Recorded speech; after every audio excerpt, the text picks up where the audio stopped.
വയനാട്ടിലെ ദുരന്തബാധിതരെ സഹായിക്കുന്നതിനായി രക്തദാന ക്യാമ്പ് സംഘടിപ്പിച്ച തൃശൂർ ജില്ലയിലെ NCC കേഡറ്റുകൾ ഇന്ത്യൻ മെഡിക്കൽ അസോസിയേഷനുമായി സഹകരിച്ച് നടത്തിയ രക്തദാന ക്യാമ്പിൽ വിദ്യാർത്ഥികളും പൊതുജനങ്ങളും അടക്കം നിരവധി പേരാണ് പങ്കെടുത്തത്. വയനാട് ദുരന്തത്തിൽ മുറിവേറ്റവർക്കും പരിക്കേറ്റവർക്കും ആശ്വാസമാവുകയാണ് ലക്ഷ്യം.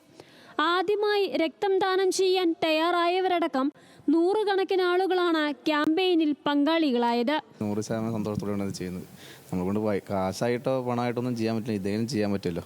ആദ്യമായിട്ടാണ് ഞാൻ ബ്ലഡ് ഇങ്ങനെ ഡൊണേറ്റ് ചെയ്യണം. അപ്പോൾ എനിക്കിങ്ങനെ ഒരു കാര്യം ഉണ്ടായപ്പോൾ എന്നെ കൊണ്ടാവുന്ന സഹായം ചെയ്യാന്നുള്ള പോലെ ചെയ്തതാണ്. അപ്പോൾ എനിക്ക് സന്തോഷമുണ്ട്. ഇപ്പോൾ കുറേ ആൾക്കാർക്ക് ബ്ലഡ് ആവശ്യമായിട്ട് വരുന്ന സാഹചര്യത്തിൽ എല്ലാവരും ഇങ്ങനൊരു കാര്യം ചെയ്യണത് നല്ലതായിട്ടാണ് തോന്നുന്നത്. NCC കേഡറ്റുകൾക്കും ഉദ്യോഗസ്ഥർക്കും പുറമെ വിവിധ കലാലയങ്ങളിലെ വിദ്യാർത്ഥികളും ആർമി ഉദ്യോഗസ്ഥരും മുൻ ഉദ്യോഗസ്ഥരും നിരവധി പൊതുജനങ്ങളും ക്യാമ്പിലൂടെ രക്തം ദാനം ചെയ്തു.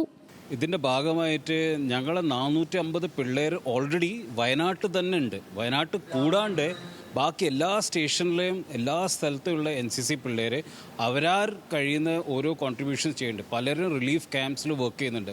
അതുകൂടാണ്ട് ഇങ്ങനത്തെ ബ്ലഡ് ഡൊണേഷൻസ് ക്യാമ്പ് വയനാട്ടിലേക്കും മറ്റുള്ള എല്ലാ യൂസുകൾക്ക് വേണ്ടിയിട്ട് ബ്ലഡ് ഡൊണേഷൻ ചെയ്യുന്നത്. തൃശൂരിലെ ബ്ലഡ് ബാങ്കിൽ സൂക്ഷിക്കുന്ന രക്തം IMA മുഖേനയാവും വിവിധ ആശുപത്രികളിലേക്ക് എത്തിക്കുക. ഇന്ത്യൻ മെഡിക്കൽ അസോസിയേഷനുമായി സഹകരിച്ചാണ് തൃശൂരിലെ 7ാം കേരള NCC ബറ്റാലിയൻ രക്തദാന ക്യാമ്പയിൻ സംഘടിപ്പിച്ചത്. ന്യൂസ് മലയാളം, തൃശൂർ.